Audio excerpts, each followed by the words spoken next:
Would you please welcome Mr. George Michael? Put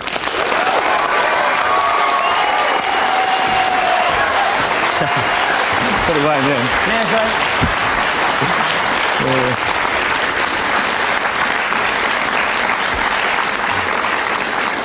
Well, thanks for coming, George. You like the set tonight? No, it's not bad, not bad. This looks like how I imagine David Bowie's toilet would probably look. Yeah.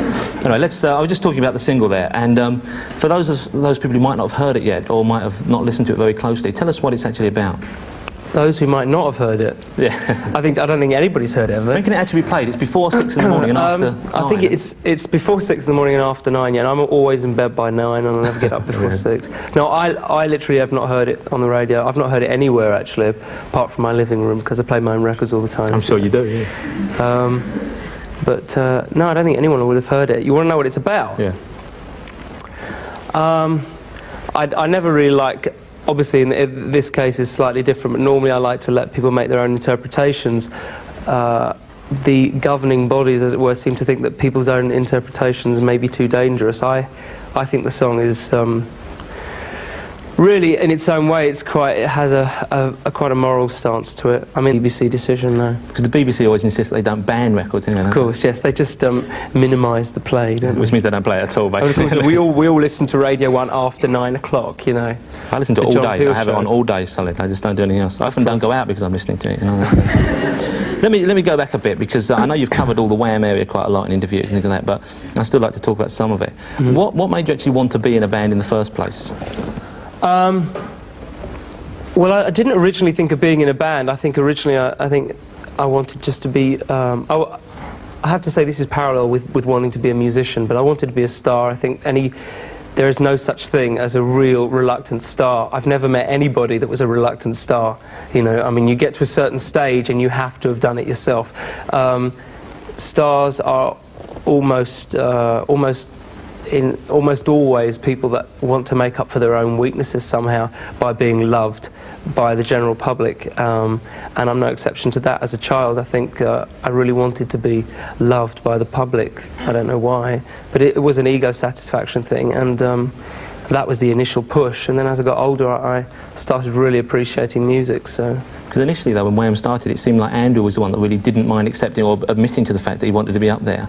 You were kind of hiding behind him a bit, and then you came out of your shell more, didn't you? Well, I think really right up until the time that Wham became a working outfit, I was a very confident individual, but I wasn't confident to the degree that I could. I was convinced I was going to be a big star or anything. I was convinced I would be successful as a musician, as a writer. Because I was writing from very early on, I was always convinced that the material I was writing, someone else would want to make some money out of, basically. I was waiting to be discovered and exploited, you know. Jesus, you had a lot of confidence in yourself, didn't you? Well, I did, yeah. I was really cocky from the musical point of view. As a person, and in the idea of being a star, I really didn't know quite how I was going to do it. I thought I would just have to kind of wing it, you know, which I did for quite a while. So when did it hit you, then, that you would be a big star, that you were going to make it big in your own right?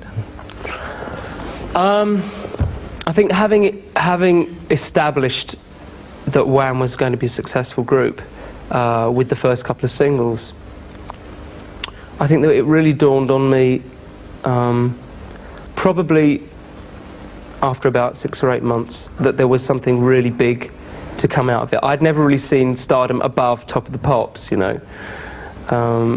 Was it fun doing Top of the Pops the first few times? First few times, I remember that feeling really, well, the first time especially, I remember the feeling really, really well of standing there and just thinking, Christ, you know, I've wanted to do this since I was like 6 years old. I've watched people doing this, and I'm actually here. Well, the first thing was looking around me and seeing how crummy the studio was. But I didn't actually mind, you know, once I was actually up there. I think it showed in the first performance that Andrew and I did with the two girls that we'd been waiting for a long time, you know. It kind of all came out in that performance. Because I remember seeing it, it looked like there were just a couple of people who'd been in the audience who were dragged out to start dancing in the centre, didn't it? Well, I wouldn't be quite so rude to them as that, no. But you're probably right. When was, what, you were talking about your early songwriting, what was the first song you ever wrote? The very first song I ever wrote, actually the very first song I ever wrote was when I was about 6 or 7 years old. How old were you when you wrote Careless Whispers then? I was 17 when I wrote 17 Careless when you were- Whisper. Yeah. Because a lot of your songs like that, they deal with like the breakup of relationships. And did you have much experience to draw on? Were you just sort of going from soap operas? Or? One of the things about Careless Whisper, what was that? Well, it's got a kind of dynasty theme, doesn't it? A lot of the stuff was very much like, you know, big love affair and breaking up and the guilt and the heartache afterwards. Like you know, Smokey Robinson's songs are the same sort of thing. But I wondered whether you'd actually lived through any of that, or whether you just got it from TV and... Well, I think it was one of the reasons that I can't actually relate to Careless Whisper myself as well as a lot of other people seem to, because it is obviously still the one that people come up to me and say, oh, Careless Whisper, you know. It's very frightening actually to think that that's the song that people refer to, and it's like 7 years old now. It's like, have I not written anything in 7 years? Yeah. You know? But the reason I don't feel the way about it that some other people do is that it was a very precocious lyric. It came probably, you know, because as I said, I didn't really mean it. It's a lovely pop song, though, isn't it? Oh yeah, it's brought in the actors, you know. I'm sure it has. Ever since. You know, I was watching some tapes of like early performances, and I was looking at you on stage touring with Wham, and when you did the Tube and things like that. And you do look totally different in terms of your attitude. You really are like a kind of lad going for it in a big way. Very different. I mean, I think people tend. Some of the things I often look at the people's different views on my career to date and views of me as a person at the moment, and sometimes I have to remind myself when I'm feeling extremely hurt by things I read or hear that I am 23 and I am still making a lot of mistakes, and God knows I made some really bad mistakes the last 3 or 4 years. There are certainly parts of my career which I find very hard to watch or to listen to, but I do feel that people are very they're very unwilling to accept that I am still learning, and that I don't really expect to be totally comfortable with my career for a few years to come, you know. Because you really had to grow up in public, haven't you? It's all been... Yeah, well I still am, you know, I still am, and people do tend to forget that, you know. What things in particular do you really regret? There's quite a few actually. I mean, I look at videos such as Wake Me Up Before You Go Go. Snigger, you know. I mean, it's like that wasn't that worked. bad, George, I mean, it worked. I mean, as a video, it worked, and it sold a few, didn't it? Again, it sold a few. No, I'm not talking about the record here. I'm very proud of that record as a pop song. But looking at the presentation of it, Andrew and I like camping it up like crazy. I look at it and it's not really me. I mean, I can't believe it was me then either. It's certainly not me now. So quite a lot of criticism towards the end of Wham. People were saying, oh, he was just living off your talent and like living in the shadow of you. Were you very conscious of that? The thing was, we were having good fun. We were winding people up. The press loved the idea of the two separate entities and working them against each other, and sometimes, you know, making out that we were pals, and sometimes making out we were enemies. We just laughed our way through the whole thing, and when it came to an end, it was simply because musically I had actually had enough. And that I understood that from a musical point of view things were going to go downhill because I was no longer, well, neither of us were teenagers anymore, and we were both getting a lot older mentally than perhaps we would have done in 3 or 4 years of like a normal life. But I felt, especially at that time, I was going through a bit of a hard time, and I felt already about 50, you know, and I thought this is going to be a bit of a joke. But there was never any question that we would finish the group before its a normal lifespan, because it was not a musical entity. It was an image entity. It was a group that was based around an image and music, but that one wouldn't work without the other. And the image had to be two young guys, you know, having a good laugh, having a good time. And when that became boring for us, it was soon going to become boring for other people. So. Not only boring though, but was it also that the stuff you were writing and the attitude you were taking was no longer suited to that image? Well, it was that. It was also, it was becoming slightly more mature, and also I found it incredibly difficult to write for the group image when I was writing much more personal lyrics, and it just seemed strange to have me singing such personal lyrics ahead of this two-man group. Yeah. You know, there were lots of reasons for us splitting, but none of them were to do with our relationship, which was what was the best part of it in one sense, and was also the hardest part to see chipped away at by press and by people all around us, because it wasn't just press. Everybody was kind of jealous of Andrew, because Andrew seemed like someone who'd become rich and famous and not really done much for it, and he'd be the first to admit to that.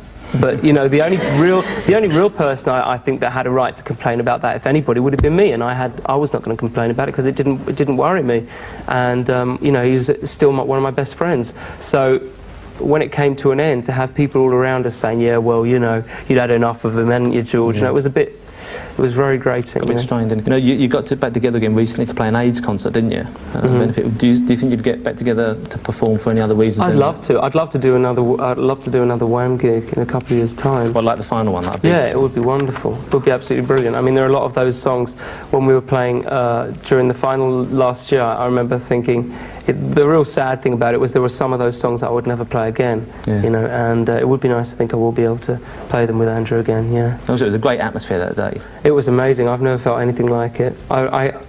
It was just so fantastic to see that an awful lot of the people that were there because Wham represented that part of their youth to them, you know, and they could see something was coming to an end, and it was really moving, you know, for me. It was. I enjoyed it. I wasn't there 'cause it represented part of my youth. I was there 'cause I had a scarf. I saw you actually. You Yeah. recognised me, didn't you? Yeah, that's right. Yeah. I was the one at the back of Wembley Stadium. You were the one that spat at me. Especially with the new single. Yeah. You've always projected a very sexual sort of image. Do you think I you're... would kind of disagree there. Would you disagree? Well, I suppose so. Maybe it was sexy to some people. I think it was incredibly asexual, really. I think it was, someone described the same situation in another group, that it's not really a great deal of fun being in your 20s and being sex idol to thousands of virgins. So you don't see yourself as a particularly sexy person then? I don't see myself as a bit why I should be particularly sexy to virgins. I'm not saying I don't see. I mean, who considers? I mean, I've met a few people that consider themselves to be very sexy, but you know, I don't think there are many people that do. Yeah, you were talking about 13-year-old virgins. When did you lose your virginity? You mean you haven't really? I mean, come on, read the this was in the Sun about 2 years ago. You had your virginity when you were 12, didn't you? You lost your virginity. Yeah, I actually was closer to 13. You know, I was really pushing it there. 12. I was trying to make myself a little bit more macho. You know, 12. I don't think I could walk when I was 13. Never mind. I couldn't walk for a couple of weeks afterwards. No, actually, it was one of those horrifically embarrassing early experiences, and as I've said before, nothing happened for years after. I was terrified for years afterwards. But it was just one of those those chance meetings, and actually I looked a lot older than I was. I was actually this height. I'm just under 6 foot, and I was this height when I was about 15 and a half. So at 12, even at 12, I think I must have been about 5'10". Well, no, maybe not that. It's quite tall for 12, isn't it? 5'10". I think it's good. Stop trying to rewrite history, George. I was tall anyway. I looked older. I probably looked about 14 or 15, and the girl in question was definitely that age. But you didn't enjoy it that much. It was not. It was horrific.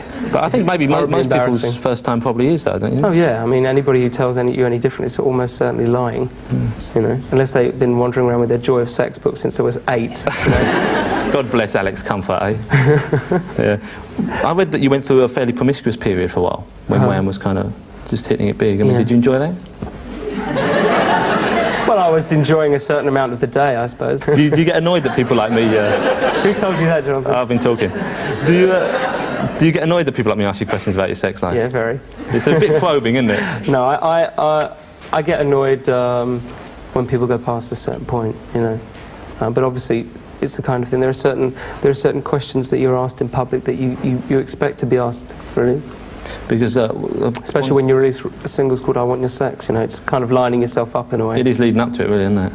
Because there's one group of people who are particularly obsessed with your sex life, and that's like the tabloids. The Sun, the Star. I've read some great stories in those, which are probably not many of them are true. There was one about a story that you threw up over a blonde in a nightclub. Did that happen? I don't even know if I'm allowed to talk about that because I'm currently in litigation with the aforementioned paper. It's the Sun. Of course, it's not true. No. What about the one about there was one I saw that said George Michael's been seen getting a fitting for a dress? I know. I heard that one. I was abroad somewhere. I wasn't abroad somewhere. I was abroad somewhere. And that's probably how the story started, isn't it? yeah. No, I was on holiday and somebody read me this clipping on the phone, and it started off about, you know, we've received word that George has taken the plunge, and it was all full of, you know, wonderful puns. And I waited for it said about me going for a fitting for a dress, and I was waiting on the end of this line for the punchline. I waited. There was this kind of silence at the end of the phone. I said, and they said, that's it. It's just there. It was like a statement of fact that I had gone for a fitting for a dress, and I had my second fitting in a couple of weeks' time or something. Is it a nice dress? I don't know what colour it was or whatever. Hope it was off the shoulder. I hope it was. Pretty little goatee hair now, wasn't it? do you still do interviews for any of the tabloids like that? I haven't. That's something that it's so frustrating, because you can't act upon everything you read in the papers, but every time you will see a quote from George Michael, every time you will see an inverted commas quote from George Michael, it will be something that they have decided to write, because I have not I've not spoken to any member of the tabloid press since April 1985, which is like, that's 2 years of silence now, and everything that you see is backed up with George says. But a great favourite there's now is a friend of George. A friend, says. yeah, an insider. Yeah, because there was one last week in the Sun saying that you were definitely getting married, I think last weekend, to your girlfriend Kathy. Yeah. I mean, was that true? Did you get married last weekend? Well, not unless I wasn't invited, you know. I'm not planning on getting married now. I don't understand where that came from. I read that story on the front page. Probably a friend said, that's what it is. Oh yeah, it was one of my friends, one of my best friends, yeah. Do you think they can do you much damage in your career, I mean, by the stories they make up? Yeah, they can. Obviously they can do a certain amount of damage. I've got to the point where I've decided, because just about everything that's written about me has a little side comment to it these days, or a vicious angle. We had to experience it yet. How much are you worth, George? I don't know. To tell you the truth, I honestly don't know. I know I'm not worth anything like as much as people think I'm worth, because, as I said, I didn't really take advantage. I haven't taken advantage of my career financially so far. I'm worth an awful lot. I would be perfectly happy. Actually, I would have been perfectly happy to stay at the financial level I was at, anything, you know, from, say, 2.5 years ago. But I'm very wealthy for a 23-year-old, that's for sure. But what that money means to me is that I'm very free. You know, I have the freedom to go where I like and do what I like, and that's all it can really buy me. I don't see that it can buy me any more. I may get richer, I may not, but I certainly couldn't be any better off than I am now, even if I had 10 times as much money. So does money lose its meaning for you then? Have you kind of lost Money lost its meaning for me a long time ago. Money lost its meaning for me as long as the moment I knew I had security. I'm really not a very financial person at all, in that I don't do things for money. I think it would be pretty fair to say that of the people that were introduced to the British public in 1984, of that big year, you're talking about 5 major bands. I'm actually still the only person who's not left the country for any financial reasons. Why aren't you a tax exile? Because, as I say, money doesn't mean enough to me to tell me where I'm going to wake up in the morning, you know, and people see me as being very kind of, they see me as representing success and wealth, but the wealth part of it, I mean, I wanted to be a star desperately. I never desperately wanted to be rich, and I'm certainly not going to complain about the money that's come my way, but it really isn't a major part of my thinking. You know, I can say it with my hand on my heart. I believe you anyway. Hand on my bank account. Listen, well,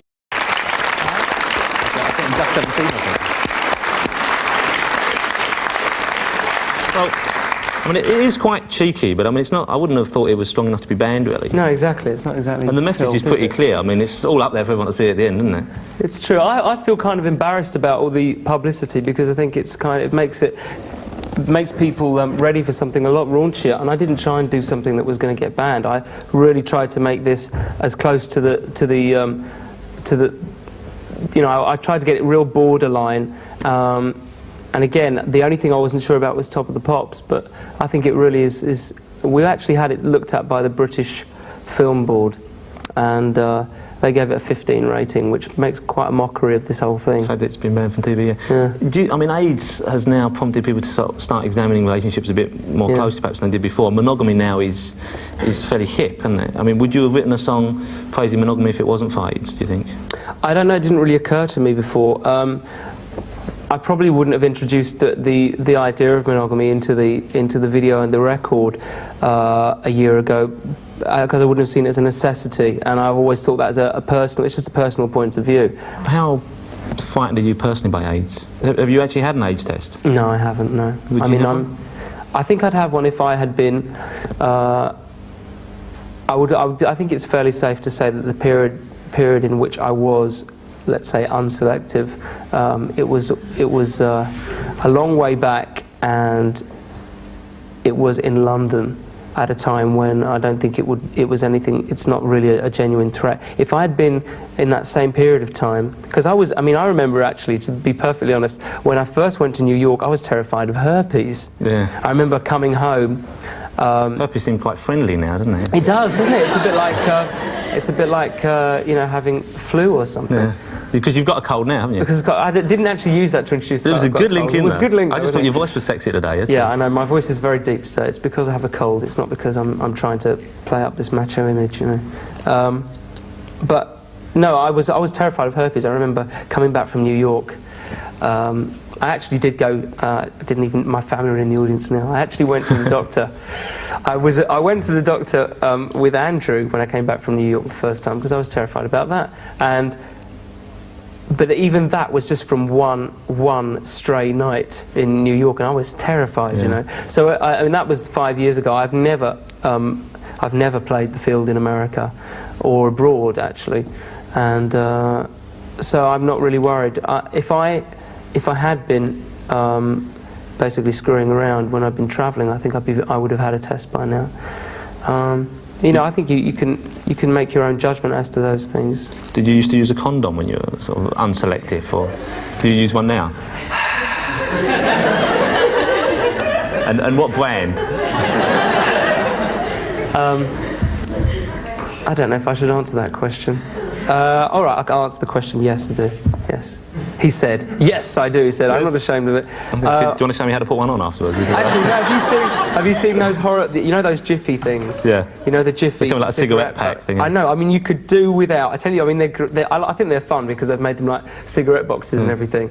And you see people like in clubs staring at them like, you know.